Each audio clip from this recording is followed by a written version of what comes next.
مولانا فضل الرحمان جو ہیں وہ ایک بڑے زیرک قسم کے سیاستدان ہیں، اور مولانا کا لفظ جو ہے وہ بالکل ویسے ہی ہے کہ جیسے کلین شیف مولانا صلاح الدین احمد ہوتے تھے، کیونکہ دین کے راستے کے ساتھ میں بڑے واضح طور پر بات کرنا چاہتا ہوں، اس لیے کہ ان کا کبھی بھی دین کے ساتھ اور دین کے نفاذ کے ساتھ کبھی کوئی تعلق نہیں رہا۔ وہ ایک بہترین پولیٹیکل پارٹی ہے رکھتے ہیں اور بہترین پولیٹیکل لیڈر۔ قاضی حسین احمد صاحب ایک دفعہ مجھ سے ملاقات ہوئی جب ایم میں حکومت بنی تھی، تو کچھ دنوں کے بعد میں ان سے ملنے گیا اور میں نے انہیں کہا کہ اب تو آپ کے پاس ایک صوبائی حکومت موجود ہے، آپ اس صوبائی حکومت کے اندر اسلام کے قوانین کم از کم صوبے کی حد تک نافذ کر سکتے ہیں۔ تو قاضی حسین احمد صاحب کی آنکھوں میں آنسو آ گئے اور ایک ٹپٹپائی ہوئی آنکھوں سے انہوں نے کہا کہ جب میں نے مولانا فضل الرحمان سے کہا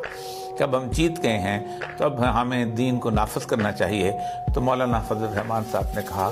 کہ ہم سیاست جو ہے وہ ایک روٹین میں کرتے ہیں جیسے باقی سیاسی پارٹیاں کرتے ہیں، ہمارا دین کے نفاذ کے ساتھ کوئی تعلق نہیں۔